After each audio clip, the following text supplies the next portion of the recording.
Tapi saya waktu itu karena saya lihat David langsung ya ada luka segala macam. Saya bilang ini bukan pemukulan ini. Saya nggak percaya kalau ini dipukul.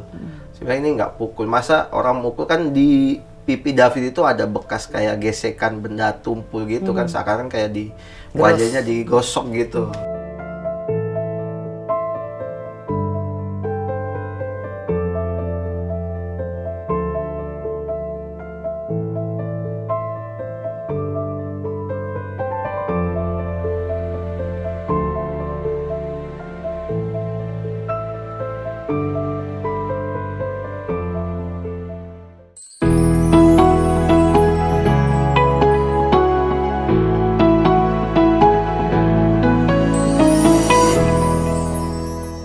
Halo, saya Cheryl Tansil. Kita ketemu lagi di Gado-Gado Cheryl Tansil.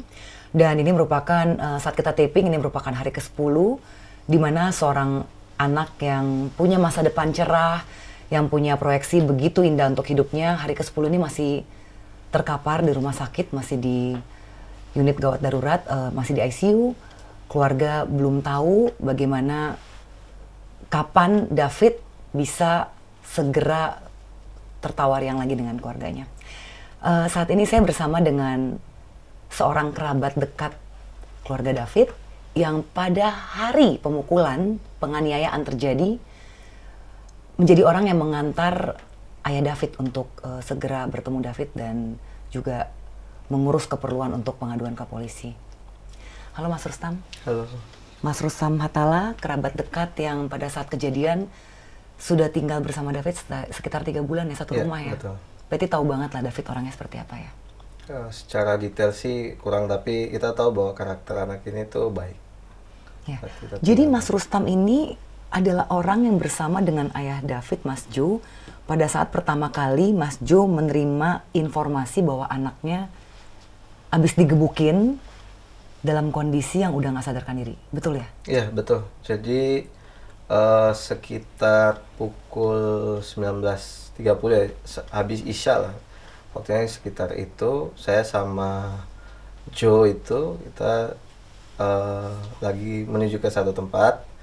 Nah, begitu sampai di sana, tiba-tiba ayahnya David ini bilang, kayaknya saya nggak bisa ikut pertemuan, lagi mau rapat waktu itu kita. Rapat kerjaan? Rapat kerjaan, betul, ada rapat. Terus saya bilang kenapa, katanya, terus dia langsung nunjukin apa namanya, ada pesan dari itu WhatsApp. Ternyata WhatsApp dari wali kelasnya. Di situ langsung ekspresinya dia kan berubah kan, tanya kan kita masih agak asik. Ternyata dia itu berita kalau David dipukulin dan langsung dibawa ke UGD. Mas Rustam sempat baca juga? Saya baca. Apa yang jadi kurang lebih bahasanya itu jadi itu dari wali kelasnya David, itu tulisannya David dipukulin, sekarang dibawa ke rumah sakit, ya, ke rumah sakit Medika Permata Hijau, sekarang lagi di UGD Permata Hijau, terus di bawahnya itu ada nama dan nomor kontak yang bawa. Itu orang tua dari temannya David yang ada di lokasi kejadian ya, yang sekarang sebagai saksi juga, salah satu saksi. Setelah itu langsung dia langsung menuju ke UGD. Nah, memang pada saat itu saya belum bisa menemani, besoknya baru saya bisa ke rumah sakit. Nah, jadi kondisinya pada saat itu ya kayak ya kalau seorang ayah gitu kan, kalau dia anaknya seperti itu kan pasti shock banget, terpukul banget. Akhirnya dia bilang, Mas tolong saya dibantu segala urusannya untuk ke kepolisian. Saya bilang oke, nanti ini saya saat udah di rumah sakit? Saat udah di rumah sakit. Dan jadi udah tahu kondisi anak seperti apa? Saya langsung masuk lihat David di ICU pada saat pertama kali itu. Mas Jo juga? Oh, dia pasti. Gimana tuh kondisinya waktu pertama kali Mas Jo ngeliat anaknya? Yang pasti begitu saya datang ketemu Jo di rumah sakit itu udah, ya orang udah lemes banget lah, udah pikiran, udah, saya kalau lihat kelihatan ya dari ekspresi wajah kita kan setiap hari sama Jo nih, orangnya ceria, asik kayak gitu, tiba-tiba ada kayak gini tuh ya pasti berubah 100%. Mas Rustam sendiri ketika masuk dan melihat langsung hari pertama itu ya di rumah sakit? Hari kedua ya, hari Selasa. Oh, jadi Mas datang lagi boleh masuk setelah hari kedua, berarti ya, sudah satu malam sudah, di jadi UGD. di di UGD. UGD itu kan sejak pemukulan itu Senin malam. Kemudian saya nggak tahu kapan dipindahin di ICU-nya, tapi begitu saya datang di ICU. Udah langsung kondisi udah di ICU di Rumah Sakit Medika Permata Hijau itu. Kondisinya gimana, David? Saya sih waktu itu kan dibilang, saya sudah dapat kabar bahwa ini pemukulan.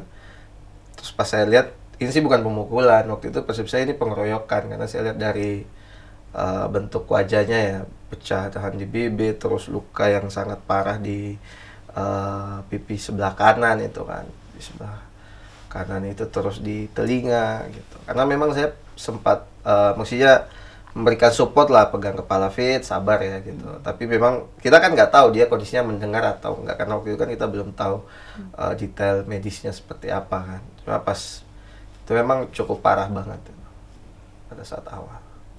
Itu waktu pertama kali dapat WhatsApp dari guru itu, Mas Jo tahu bahwa anaknya dipukul oleh anak lain? Atau kan bisa aja kayak jambret atau orang jahat. Ada Belum. feeling nggak sih? Belum. Waktu itu belum ada yang tahu Belum ada detailnya. informasi ya? Betul.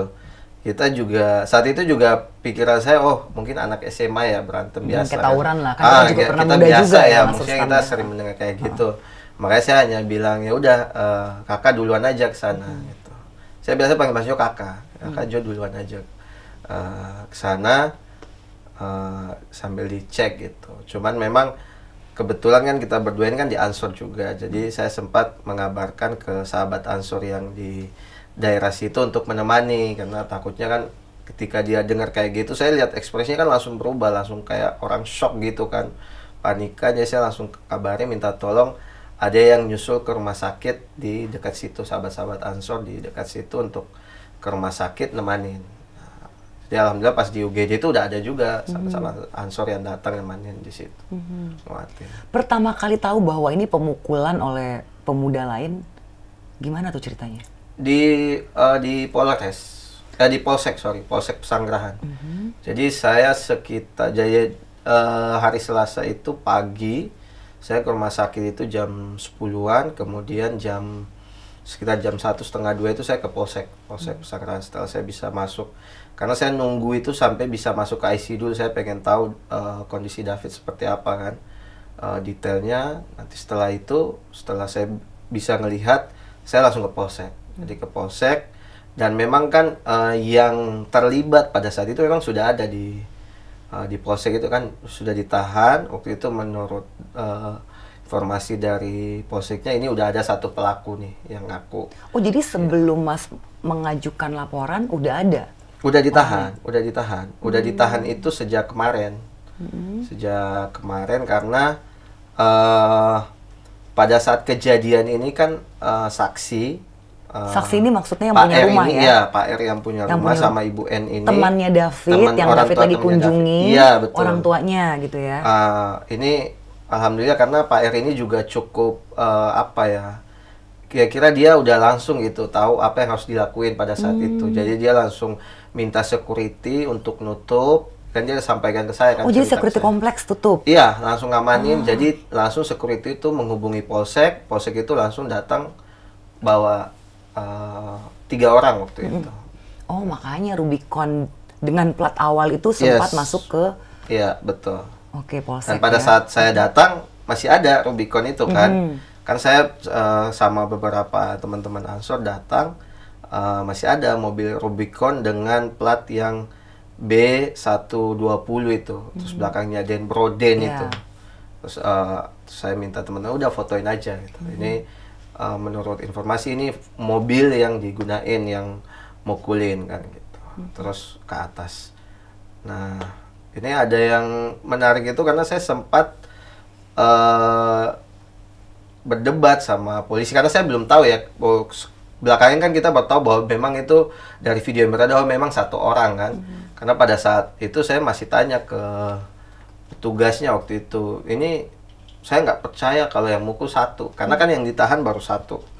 Kan Ustadz, saya nggak percaya karena saya lihat langsung korban kayak gimana, dan kita tahu lah kalau pengalaman orang berkelahi ya nggak mungkin satu orang tuh kalau 1 lawan 1 kan bahasanya mereka tuh berantem. Saya bilang nggak mungkin 1 lawan 1 terus satunya bersih banget, satunya sampai parah segitu. Itu saya nggak percaya, makanya sempat berdebat. Bahasa dari mereka ya memang cuman dia yang mengakui gitu, mengakui. Dan memang belakangan kan baru pas kita lihat video yang beredar itu, oh iya memang benar satu. Itu video pertama kali Mas Rustam dan Kak Jo lihat itu di hari keberapa tuh? Bapaknya nggak mau lihat. Sampai Bapaknya sekarang dari berarti awal belum udah lihat, nggak mau. sampai sekarang ya? Dia nggak mau, bahkan bapaknya itu bahkan mau mendengar kronologi kejadian video itu dia nggak mau. Dia nggak kuat, masih nggak kuat. Video itu dapat dari mana? Dari yang Kita nggak tahu, malah saya malah lihatnya di Twitter. Karena semua fokus di rumah sakit ya. Semua fokus di rumah sakit. Kita tahu-taunya sudah ada yang rame, bahkan ada beberapa media itu yang mengkonfirmasi betul nggak video ini. Saya pas awal sendiri pas ngelihat itu, waduh, itu udah nggak kebayangin. Itu kan ada suara di belakang tuh yang wow gitu kan, yang endingnya video. Tahu nggak itu suara siapa?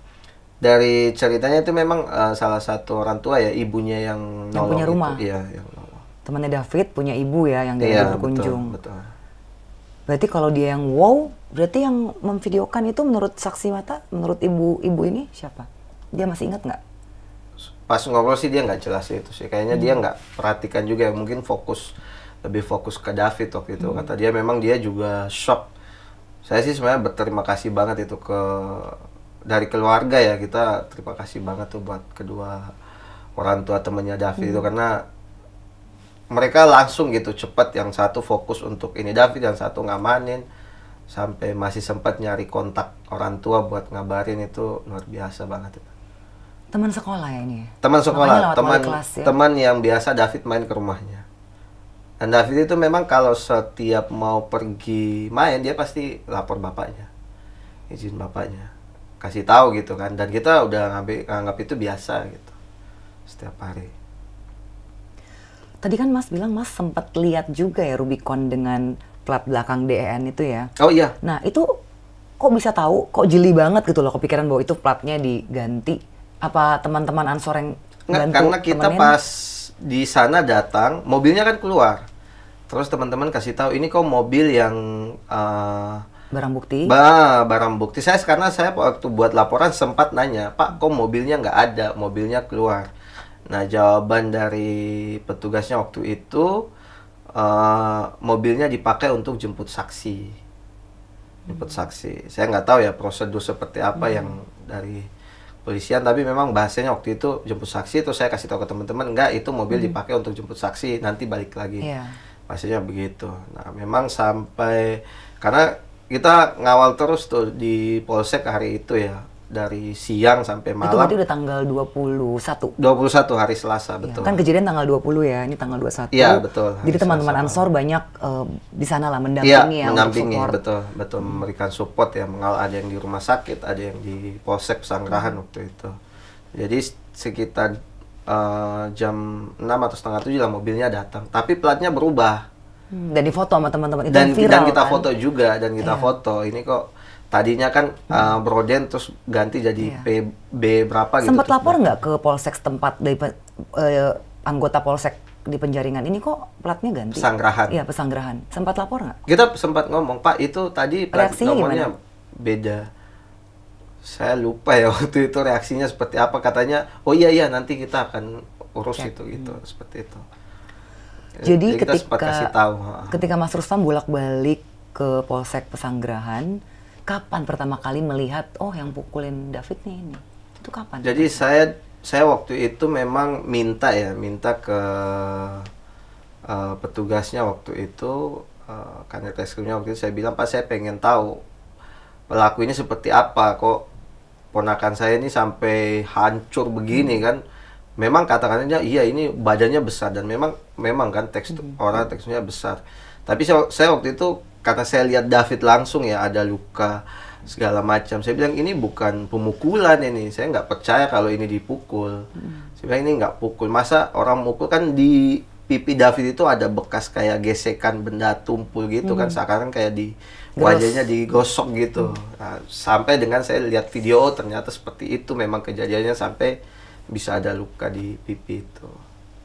Nah, saya minta ketemu langsung. Saya cuma ditunjukin orangnya lagi duduk. Dan yang saya heran saat duduk itu ya, dari saya pribadi saya ngelihat orang ini nggak ada ekspresi wajah bersalahnya kayak gitu. Usianya kan masih muda banget ya, 20 tahun. Kelihatan takut atau panik nggak? Nggak ada. Sempat bertatapan mata dengan Mas Rustam? Saya tetapin terus. Dia berani tatap balik nggak? Eye contact? Nggak berani eye contact. Mungkin dia tahu ya ini keluarga. Kan di situ juga ada orang yang lain ya, ada kayaknya di dalam ruangan itu juga ada yang ditahan juga, dari beda kasus. Tapi orangnya pas duduk gitu, apa namanya? Saya kan ngelihat tuh, saya pengen tahu sih orang ini yang mukul ponakan saya tuh gimana ekspresinya dia kalau ada keluarga korban datang gitu. Saya berusaha, tapi dia nggak berani, dia nggak natap. Cuman dari ekspresi wajah ya, kayaknya nggak ada kayak rasa penyesalan, nyesel itu nggak ada. Itu kan Kayaknya berarti pemukul biasa. ya Mario ya? Ya betul. Lalu pertama kali ketemu Shane udah pernah ketemu juga ya? Ketemu. Nah, gimana tuh? Bahkan di polsek itu pertama kali ketika ketemu, itu saya nggak tahu kalau dia itu saksi. Ternyata yang sekarang juga jadi tersangka ya, tersangka. Karena waktu datang, begitu datang, dia salaman sama saya. Salaman, dia ngakunya temennya David. Padahal Shane ini kan yang di video ikut... Betul, dan saya kan nggak tahu, karena iya. kita waktu itu kan kita belum pernah lihat video, kita nggak tahu keterangannya. Di berita sih dibilang mereka. dia mencontohkan, menyuruh David sujud minta ampun kepada Mario. Saya baca salah satu headline-nya bilang gitu. Saya juga, itu kan pada saat pertama kali kan, makanya saya nggak tahu siapapun yang datang. Saya pikir, oh ini temennya David dari sekolahannya. Karena dia ngakunya, saya temennya David gitu. Dia Saya langsung bilang, ngomong iya. gitu, saya temannya David. Iya, atau dia salaman sama saya. Dia datang salaman, dia bilang, Om saya temennya David, sambil salaman di depan polsek gitu kan. Saya bilang, oh iya. Saya pikir kan, oh temennya David datang mensupport kali. Dan sempat saya tanya, kamu ada juga di lokasi? Kata dia, enggak, saya nggak mukul gitu bahasanya. Dia bahasanya saya nggak mukul. Nah, tapi kan saya nggak tahu kalau dia ini yang akan jadi tersangka juga kan, karena datang salaman gitu-gitu. Nah, sempat ada beberapa teman yang curiga, ini kayaknya nggak beres nih orang ini. Gitu. Kenapa? Nggak tahu, mungkin dari cara dia menjawab ya, karena saya memang waktu itu nggak fokus sih ke dia. Saya nggak. Oh jadi teman-teman Ansor udah banyak mungkin tanya-tanyain dia gitu atau gimana? Enggak.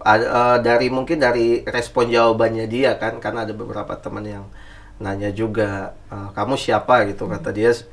Waktu itu ada yang nanya, terus jawabnya katanya, saya waktu itu di lokasi tapi nggak mukul, katanya kayak gitu. Tapi pada hari itu memang kita lagi nggak fokus banget tuh, kita nggak fokus sama si Sen itu, kita memang fokus untuk laporan yang sedang kita proses aja. Gitu. Dan ternyata memang dia yang nggak bisa salaman saya itu, dia langsung keluar bawa mobilnya itu. Bawa mobil yang mana nih? Mobil Rubicon? yang Broden itu kan, yang katanya. Oh jadi habis salaman, Iya. ini dia langsung, dia yang bawa nyetir mobil ini pulang. Iya, dia yang keluar pergi sama mobil itu. Ada informasi nggak siapa yang lalu mengembalikan mobil ke polsek? Apa dia Pada nyetir, saat Shane? mobil balik, kita ada. Yang nyetir siapa? Agnes malah. Oh, ini informasi baru. Agnes nyetir mobil. Saya yang lihat langsung. Oke. Dia datang Cuman ke kan situ waktu itu kita hanya belum menyerahkan ada. mobil atau dia memang dipanggil juga sebagai saksi? Dipanggil. Jadi dia bersama, kalau nggak salah, ada perempuan yang informasinya waktu itu tantenya. Yang nyetir siapa? Agnes. Oke, ini Iya, saya juga. SIM itu umur berapa ya? SIM itu kan harusnya bukannya 17 ya? Ya. Itu juga. Kan kita informasi yang baru- beredar dia umur 15-an ya. Oke, ini banyak Ini banget bisa nih dibuktiin kalau ada kejanggalan-kejanggalan. CCTV-nya kan di polsek itu kan. Oke, jadi pas dia kita datang bersama datang, seseorang yang diakui jadi sebagai mereka tante. kalau nggak salah itu di mobil bertiga. Sen, Agnes sama tantenya. Tantenya Agnes. Atau nggak tahu Infonya tante waktu siapa? itu tantenya Agnes, karena kan katanya informasinya itu Agnes ini kan di bawah umur kan, jadi harus didampingin. Terus kita oke, dampingin. Cuma pada saat mereka datang memang waktu itu karena kita cukup rame, terus dari kepolisian juga minta kita untuk jangan terlalu rame. Udah saya ajak teman-teman, udah kita di luar aja ngikutin proses. Sambil waktu itu kita nunggu saksi yang keluarga yang temennya David ini. Mas Rustam pertama kali melihat Agnes tahu nggak peran dia apa? Enggak. Jadi cuma pikir teman. Iya, karena jadi kan waktu diceritain ada 3 orang, cuman mereka ini saksi karena dari awal itu dari pihak kepolisian itu di Polsek Pesanggerahan itu sudah menyampaikan bahwa ini ya si Mario udah ngaku dia yang mukul, jadi cuman dia gitu, cuman dia. Jadi yang lain itu kita udah nggak terlalu fokus kan, kita nggak tahu segala macam soal 2 orang yang akhirnya satu saksi dan satu yang udah jadi tersangka juga gitu. Kita memang fokus ke, waktu itu masih fokus ke Mario ini. Sempat bertegur sapa dengan Agnes? Enggak. Saya karena waktu itu saya nggak kenal, saya nggak tahu. Oh ini si Agnes. Pada akhirnya baru saya tahu, oh ini dia tuh yang cewek tadi itu yang. Kan sempat tinggal 3 bulan sama David ya? Tapi Iya. nggak tahu dia pernah punya pacar siapa gitu? Enggak, itu aku nggak pernah nanya. Kalau ketemu David itu paling nanya, Fit udah makan belum? Udah om gitu. Mau kemana Fit? Mau keluar om gitu. Dia lebih banyak sama dunianya sendiri sih sebenarnya, walaupun sama kita kan. Dia lebih banyak mungkin sama HP-nya sama teman. Tapi teman-teman sekolahnya sering datang main di rumah. Main. Kak Jo cerita nggak bahwa gimana sih, tahu nggak anaknya pernah berhubungan pacaran gitu dengan Jo pernah Agnes cerita, ini? pernah. Bahkan Jo pernah cerita kalau Ini ceritanya sebelum atau sesudah tragedi ini? gimana? Sebelum atau sesudah tragedi? Sebelum. Ya? Jadi oh, dia bilang anak gue iya, cerita. gitu ya? Jo itu sering banget cerita ke saya, ke beberapa teman. Kita kan udah Iya. deket banget kan. Dia bilang, aku ini nih ajak makan David sama pacarnya gitu. Yang Agnes ini? Pada akhirnya kita tahu Iya. bahwa itu si Agnes. Lama nggak sih pacarannya? Dan baik. Aku nggak tahu kalau soal itu. Oh, menurut Kak Jo baik. Iya, maksudnya responnya kan ketika kan itu awal sebelum kejadian kan, saya bilang wah memang kakak nih jadi bapak nih top banget ya, maksudnya ngerti banget anaknya gitu. Iya, Jadi diajak makan, sampai mau diajak pacar. makan, iya itu sampai makanya beberapa kali Joe itu sampai agak meluapkan, aku tuh nggak percaya mas, kok dia bisa begitu itu loh. Gitu si Joe ya. Masih nggak percaya gitu? Masih nggak percaya, masih nggak percaya. Kalau dari keluarganya Agnes pernah jenguk ke rumah sakit? Keluarga Agnes pernah jenguk nggak ke rumah sakit, pihak Agnes? Setahu saya nggak pernah. Setahu saya nggak pernah jenguk ya sama sekali kalau. Ini aku bingung deh, ada 3 orang yang terlibat ya. Sekarang masih kita bilang ada yang terduga, ada yang tersangka. Tapi orang dewasanya, Mas Rustam cuma melihat orang yang diakui sebagai tantenya Agnes. Itu di polsek. Ya, jadi tidak ada orang tua lain. Nggak punya wali nih yang lain. Shane, ada orang tuanya nggak? Atau Waktu Mario? malam pertama itu, kalau nggak salah ibunya Mario itu datang sama beberapa orang, tapi kita nggak tahu ya. Itu infonya sih, info dari waktu itu info dari pihak kepolisian. Ini ada keluarganya, orang ibunya datang waktu itu. Cuman kita kan ya udah itu urusan mereka kan sama pihak kepolisian. Kalau yang Sen sendiri, setahu saya nggak ada sampai terakhir kita pulang ya. Akhirnya kan kita pulang sekitar jam 12:30 atau jam 2 gitu dari polsek. Karena kita pastiin bahwa ini nanti besok baru kita proses lanjut lagi. Itu yang datang, yang Agnes itu yang dampingi, infonya dari dalam itu tantenya, terus yang Maria itu ibunya yang datang ke situ bersama beberapa orang. Kalau dari pihak keluarga nih sama kerabat, teman-teman Ansor, ngikutin nggak perkembangan di sosial media? Beritanya liar banget, udah kemana-mana. Ngikutin nggak? Mas Rustam ngikutin? Aku ngikutin. Gimana baca berita-berita yang berseliweran? Mana-mana yang benar, mana-mana yang nggak benar? Bisa di-share nggak di sini? Sebenarnya sih kita nggak berani berspekulasi juga ya. Nah, tapi ada beberapa yang menurut saya itu tidak sesuai dengan, kalau yang bagi pribadi ya sama bagi keluarga itu nggak sesuai fakta lah. Misalnya soal penyebab David seperti itu. Cuman ya nanti kita tinggal tunggu aja proses di pengadilan kan. Kita juga pegang dari Joe juga udah siapin kan apa sih sebenarnya yang pengen ditunjukin gitu. Kalau nggak salah kemarin tuh akhirnya bisa ya dibuka password handphone David dan katanya banyak fakta-fakta baru di situ. Ada apa hal-hal yang kira-kira bisa di-share di sini? Saya sih nggak terlalu itu ya, karena memang saya bilang ya udah itu nanti biar diserahin aja ke teman-teman LBH lah untuk prosesnya. Tapi yang pasti ya itu dari beberapa informasi liar di luar ya, yang mengatakan bahwa penyebabnya begini-begini, ada perlakuan tidak baik ya. Salah satunya kan katanya David, saya nggak tahu sih, orang kan bisa aja ngetik terus bikin Iya, WhatsApp palsu ya. Katanya David ini nggak terima diputusin, lalu menyebarkan foto atau video visual yang Agnes nggak berkenan lah Iya. itu.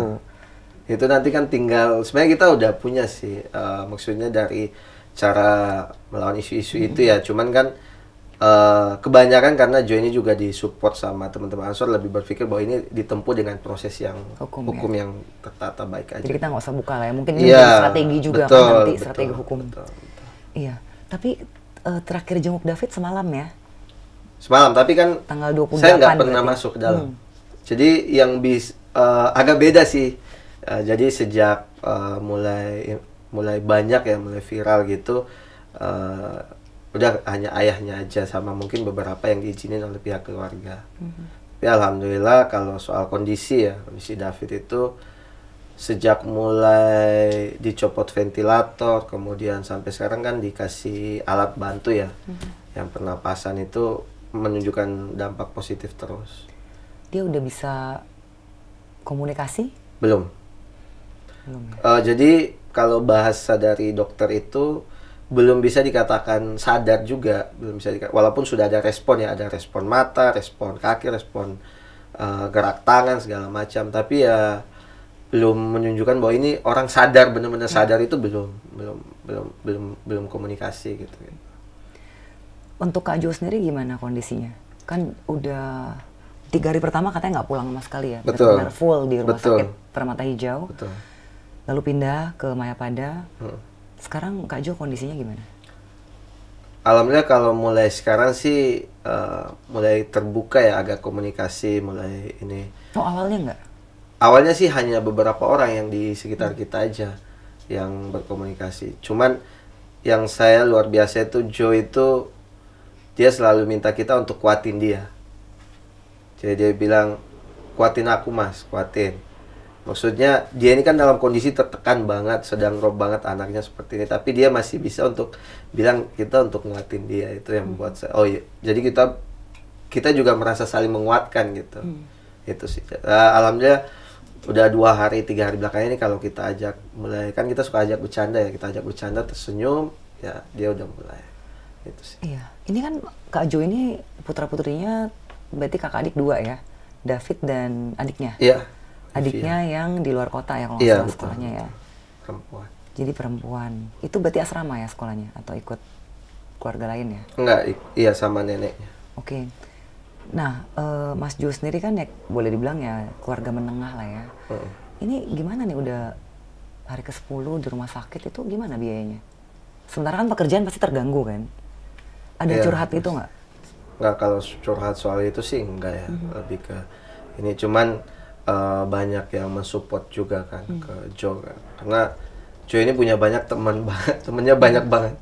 Dari mulai yang datang itu temennya banyak. Jadi mungkin dia nggak pernah curhat ke kita ya secara pribadi gitu soal masalah penanganan rumah sakit. Tapi saya yakin dia udah punya cara sendiri sih untuk menyelesaikan. Itu kan yang kita khawatirkan juga soalnya. Karena yang kita lihat kan emang tiap hari di rumah sakit. Ini 10 betul. hari loh. Setiap hari. 10 hari. Berarti biasanya yang ke rumah sakit itu Kak Jo, terus dari keluarga dekat siapa lagi biasanya? Istrinya, kemudian ada saya dan beberapa teman-teman yang sebenarnya itu semua om-omnya David yang tinggal bareng.